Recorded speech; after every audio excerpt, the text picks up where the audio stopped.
भारत त्योहारों का देश है और यहाँ पर अलग अलग प्रांत में अलग अलग प्रकार के त्यौहार मनाए जाते हैं।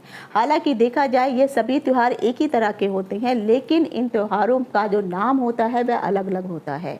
भारत के किसी भी प्रांत में चले जाइए, जैसे आजकल नवरात्रे चल रहे हैं तो यहाँ पर गुजरात में नवरात्रों का मनाने का तरीका अलग होगा, और अगर आप दिल्ली या नॉर्थ इंडिया साइड में देखेंगे तो उनका नवरात्रों का त्यौहार मनाने का अलग होगा। अगर आप कैलकाटा वगैरह में चले जाएंगे तो वहाँ पर नवरात्रि त्यौहार मनाने का अलग होगा। और मैं जैसे साउथ में रहती हूँ तो यहाँ पर जो नवरात्रों का त्यौहार है वह भी बहुत ही धूमधाम से मनाया जाता है, लेकिन कुछ इनकी ऐसी परंपराएं होती हैं जो देखने लायक होती हैं।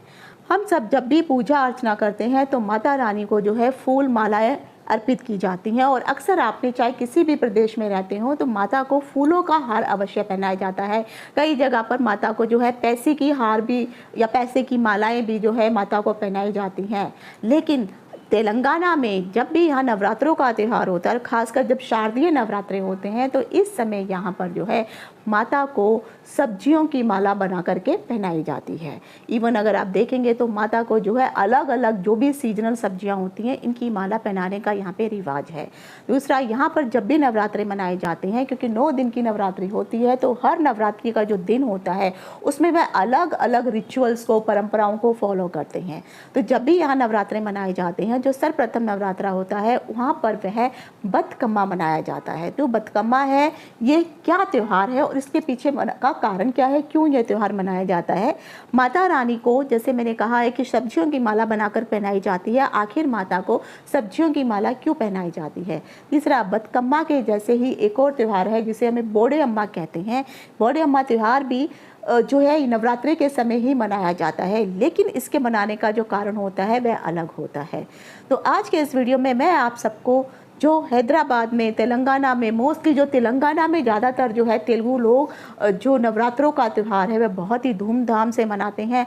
हालांकि देखा जाए आंध्रा में यह त्यौहार उस हिसाब से नहीं मनाया जाता है जिस हिसाब से तेलंगाना में मनाया जाता है।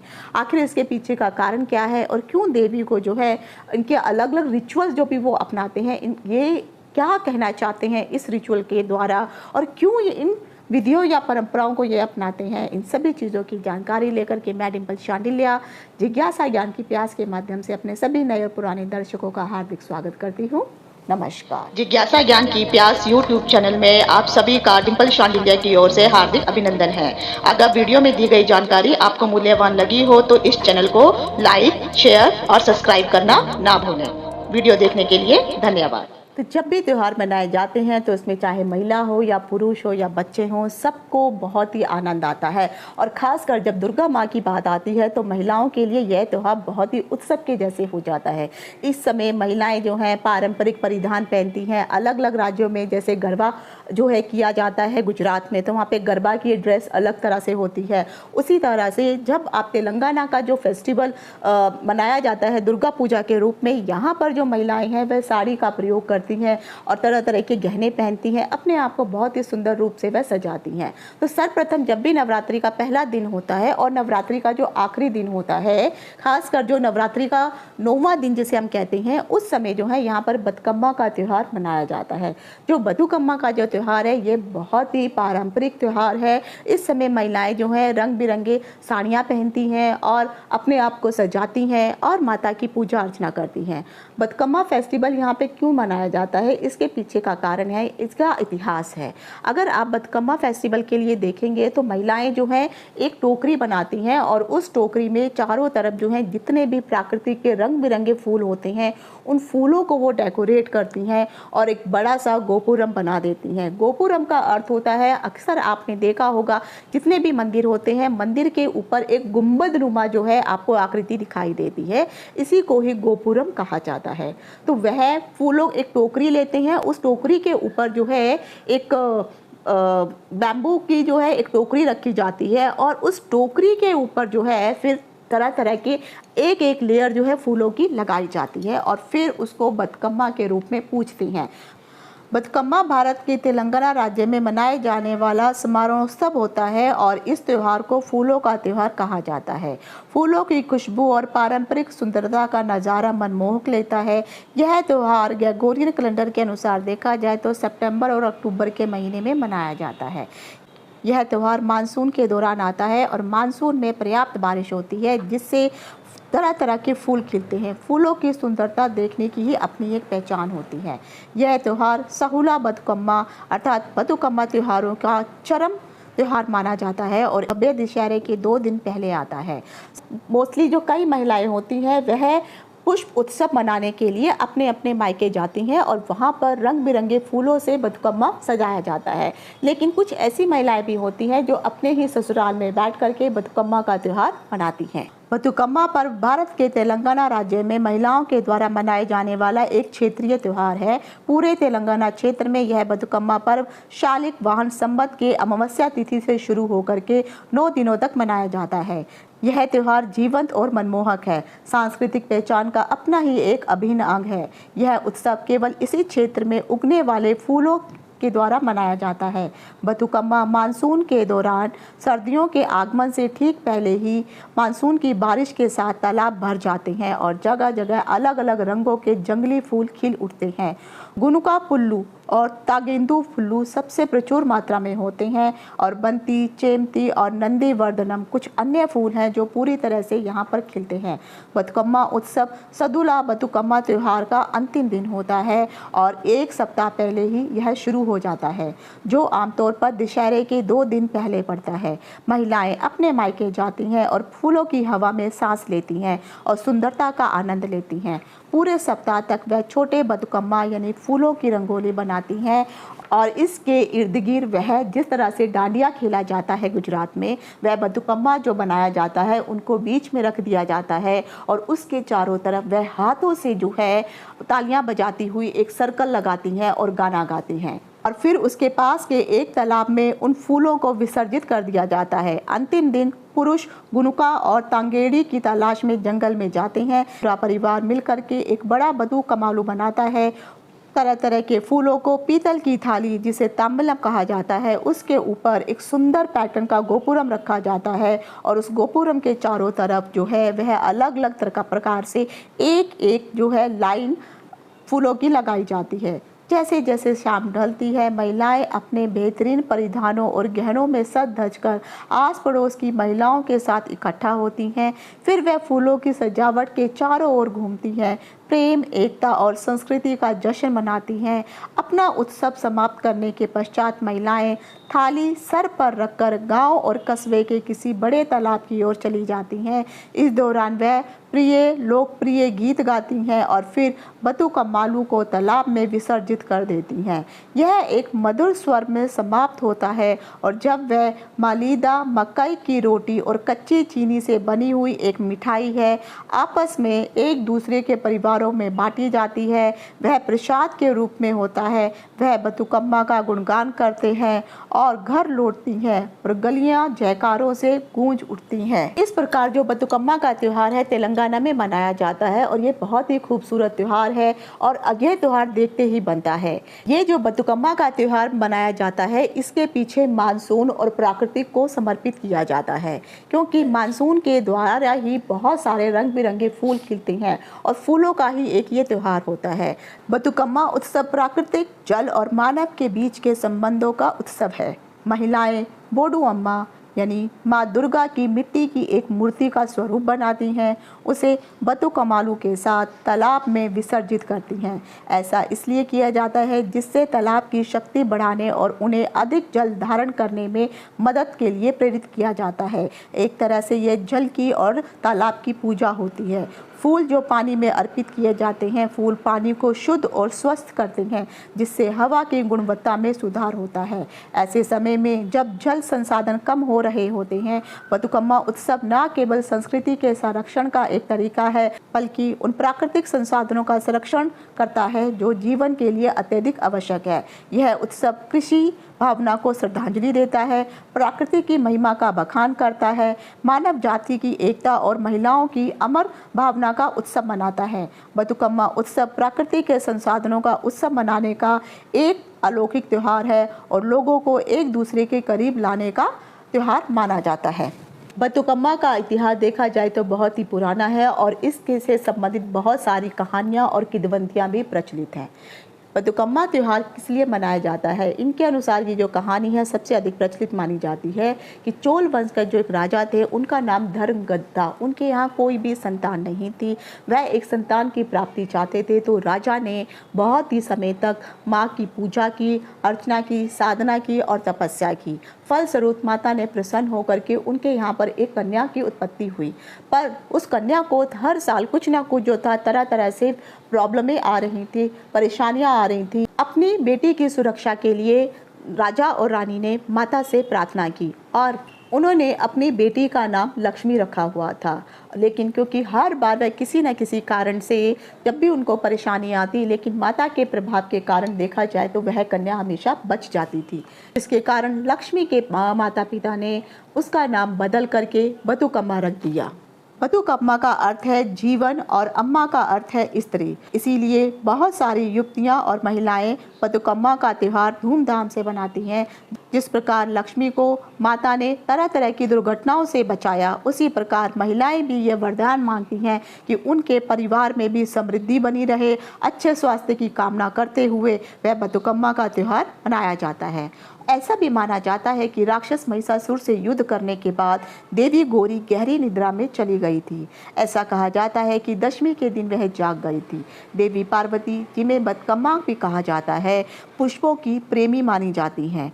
बतुकम्मा मनाने का जो उद्देश्य देवी के लिए मनाया जाता है, क्योंकि देवी जो है प्राकृतिक भी एक प्रकार से देवी ही मानी जाती है और यहाँ प्रकृति को धन्यवाद करते हुए इस त्यौहार को मनाया जाता है। इवन कई जगह पर तो ये भी कहा जाता है क्योंकि जो बतुकम्मा है उनको फूल बहुत अधिक पसंद थे और वह भी देवी का ही अर्थात पार्वती का ही एक स्वरूप मानी जाती हैं। इसीलिए उनके महोत्सव के लिए, उनके आगमन के लिए उनको धन्यवाद देते हुए जो है इस बतुकम्मा त्यौहार को मनाया जाता है। बतुकम्मा मुख्य रूप से देवी दुर्गा की पूजा करने, प्राकृतिक का सम्मान करने, फसल के मौसम के दौरान धन्यवाद देने और महिलाओं के सम्मान और महिलात्व के उत्सव के रूप में मनाया जाता है। यह तेलंगाना की संस्कृति का एक महत्वपूर्ण प्रतीक है जो पृथ्वी, जल, मानव के बीच के संबंधों को उजागर करता है और फूलों का उपयोग करके पर्यावरण को बेहतर बनाने का प्रतीक है। फूलों को एक लकड़ी के तख्ते पर त्रिभुजाकार आकार में सजाया जाता है। सबसे ऊपर हल्दी की एक गांठ होती है जो गोपुरम का प्रतीक मानी जाती है और देवी की इसी रूप में पूजा की जाती है।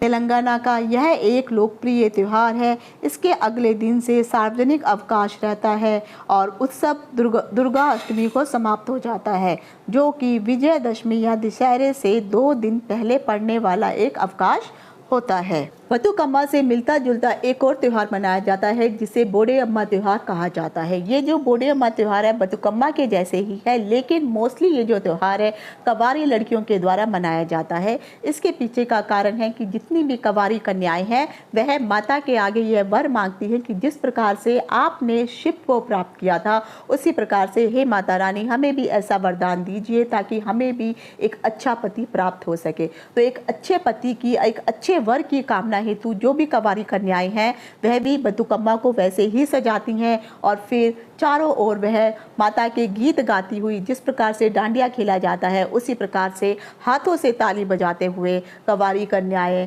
और विवाहित महिलाएं मिल करके नृत्य करती हैं और माँ की पूजा अर्चना आराधना करती हैं। जिस प्रकार से नवरात्रों में बतुकम्मा मनाया जाता है उसी प्रकार से देवी एक और, क्योंकि जैसे मैंने आपको बताया कि जो देवी का त्यौहार नवरात्रों में 9 दिन का प्रतीक होता है, उसी में से एक दिन ऐसा आता है जो माता के लिए उस समय जितने भी तेलंगाना के लोग हैं, क्योंकि माता जो है वह प्राकृतिक के रूप में पूजी जाती है, इसीलिए माता का धन्यवाद करते हुए माता को फूल तो चढ़ाए ही जाते हैं बतुकम्मा के रूप में, लेकिन क्योंकि 9 दिनों को अलग अलग स्वरूप में माता को पूजा जाता है, इसीलिए एक दिन ऐसा होता है जिसमें माता को जो है सब्जियों की माला पहनाते हैं।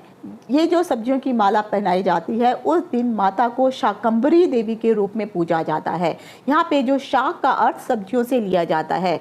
इस समय जब जितनी भी दुर्गा माँ की जो भी लोग पूजा करते हैं, चाहे वह मंदिरों में पूजा करें या घरों में पूजा करें, जो भी सीजनल सब्जियाँ होती हैं, क्योंकि बरसात के रूप समय में भी अगर आप देखेंगे और सर्दियों में भी देखेंगे तो बहुत अधिक सब्जियों की मात्रा होती है, उस समय जल बहुत अधिक होता है, तो बहुत अच्छी फसल उगती है। तो जो तरह तरह की जितनी भी पारंपरिक सब्जियां हैं और सीजनल सब्जियां हैं, इन सब्जियों को जो है इनकी एक माला बनाई जाती है। कई जगह पर अगर आप देखेंगे तो माता को नींबू की माला भी पहनाई जाती है।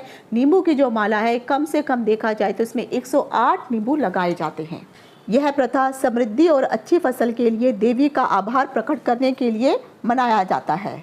और तेलंगाना में खासकर देवी को जो सब्जियों की माला की जो परंपरा है वह मुख्य रूप से शाकंभरी देवी के रूप में देवी की पूजा से जुड़ी हुई है, जो सब्जियों और हरियाली की देवी मानी जाती है। यह प्रथा समृद्धि और अच्छी फसल के लिए देवी का आभार प्रकट करने का एक तरीका होता है, बल्कि इसके पीछे भी कुछ पारंपरिक मुख्य बातें जुड़ी हुई हैं। एक पुरानी कथा के अनुसार जब धरती पर अकाल पड़ गया था तब लोग भुखमरी से पीड़ित थे। लोगों की प्रार्थना से प्रसन्न होकर के देवी शाकंभरी के रूप में माता प्रकट हुई और अपने शरीर से भिन्न भिन्न प्रकार की सब्जियां पैदा की। इसके बाद लोग अच्छी फसल और सिंचाई के लिए देवी को सब्जियों से सजा करके उसकी पूजा करने लगे। इसीलिए शाकंभरी देवी को उनको धन्यवाद तो देते ही हैं, साथ में साथ ये भी प्रार्थना की जाती है कि पूरे साल उनके घर में किसी भी प्रकार के अनाज की कमी ना हो, अच्छी फसलें उगे, ताकि जितने भी समय वह भोजन वगैरह का अकाल उनके यहाँ बिल्कुल भी ना पड़े। तो ये सब जो दुर्गा का जो त्यौहार है, चाहे वो बतुकम्मा के रूप में बनाए, चाहे बोड़े अम्मा के रूप में बनाए, चाहे शाकंभरी देवी के रूप में बनाए, या दुर्गा के अलग अलग नामों के रूप में भी जो ये त्यौहार मनाया जाता है, एक तरह से देखा जाए तो माता के आगे हम कृतज्ञ ही होते हैं और उन्हें हमारे घर में समृद्धि हो, सुख हो, इसी के लिए ही यह त्यौहार मनाया जाता है। तेलंगाना में नवरात्रि के समय देवी के जो अलग अलग स्वरूप हैं, कहीं ना कहीं उन्हें धन्यवाद किया जाता है और उनसे सुख समृद्धि का आशीर्वाद माना जाता है, क्योंकि देवी प्राकृतिक जो है वह भी देखा जाए तो धरती माता भी देवी के रूप में ही पूजी जाती है। प्राकृतिक जहाँ पे चाहे वर्षा हो या मौसम हो, उसको भी हम प्राकृतिक देवी के रूप में ही पूजते हैं। तो कहीं ना कहीं यहाँ के लोगों में, क्योंकि खेती एक मुख्य संसाधन माना जाता है और खेती से ही ज़्यादातर लोग अपनी जीविका को यहाँ पर अपनाते हैं, तो कहीं ना कहीं वह देवी को धन्यवाद देते हैं और सुख और समृद्धि का आशीर्वाद प्राप्त करने के लिए वह देवी को इस अलग अलग रूप में पूजते हैं। फिर वह चाहे बतुकम्मा का रूप हो, बोड़े अम्मा का रूप हो, या शाकंभरी माता को सब्जियों की माला पहनाने से संबंधित ही यह त्यौहार क्यों ना हो। इवन देखा जाए तो 9 दिनों तक अलग अलग स्वरूप माता के पूजे जाते हैं। लोग अपने घरों में या फिर पंडालों में देवी की तरह तरह की झांकियाँ, मूर्तियाँ रखते हैं, झांकियाँ निकाली जाती हैं और अंत में जो है, जो नवमी का दिन होता है, उस समय माता को जो है विसर्जित किया जाता है धूमधाम से, और यही प्रार्थना की जाती है कि हे माता रानी, सुख समृद्धि का आशीर्वाद हमें प्रदान करके जाए, ताकि हमारे घर में सुख समृद्धि बनी रहे। और मानसून के लिए भी माता से प्रार्थना की जाती है कि वर्षा अच्छे हो, अकाल ना पड़े और वर्षा के कारण जो फसलें हैं वह अच्छी उत्पन्न हो, जिसके कारण धन संपदा फिर वह अर्जित कर सके। तो आशा करती हूँ नवरात्रि से संबंधित जो मैंने जानकारी दी है आपके लिए महत्वपूर्ण होगी, लाभदायक होगी। अगर आपको वीडियो में दी गई जानकारी पसंद आई हो तो इस वीडियो को सब्सक्राइब अवश्य करें और ये महत्वपूर्ण जानकारी जो है अपने अन्य लोगों के साथ, अपने मित्रों के साथ शेयर करें। और अगर आप लोग ये वीडियो कहाँ से देख रहे हैं, और ये जरूर बताएं कि जिन भी लोगों ने ये वीडियो देखा है तो आपके यहाँ देवी माँ की जो पूजा की जाती है किस स्वरूप में की जाती है और क्यों, क्योंकि अलग अलग प्रांतों में अलग अलग तरीके से देवी दुर्गा की पूजा की जाती है। तो जैसे मैंने तेलंगाना के बारे में बताया, उसी तरह से आपके राज्य में देवी की पूजा जो है किस नाम से की जाती है, ऐसे कौन सी रिचुअल्स या परंपराएं हैं जो आपके द्वारा अपनाई जाती हैं, आपके परिवार के द्वारा अपनाई जाती हैं, और उसको आप किस नाम से पुकारते हैं। फिर वह नवरात्रि के 9 दुर्गा के रूप में किस प्रकार से आप किस विधि विधान से पूजा अर्चना करते हैं, हो सके तो कमेंट्स में ज़रूर बताइए, ताकि मैं आगे चल के उस विषय से संबंधित कोई एक अच्छा वीडियो अवश्य बना सकूं। क्योंकि भारत में इतने सारे प्रांत हैं और इतने सारे कल्चर हैं, तो देखा जाए इन प्रांतों की जो परंपराएं हैं वह इतनी अधिक जो है विस्मयकारी होती हैं कि आपको देख के ऐसे लगता है ये त्यौहार तो हम भी मनाते हैं, लेकिन हमारी जो परंपरा है थोड़ी अलग है। तो जो भी ये वीडियो आपको पसंद आया है तो आप इसे लाइक, सब्सक्राइब अवश्य करें और कमेंट जरूर करें। आप सभी को मेरी ओर से नवरात्रों की हार्दिक शुभकामनाएं। इति शुभम, नमस्कार।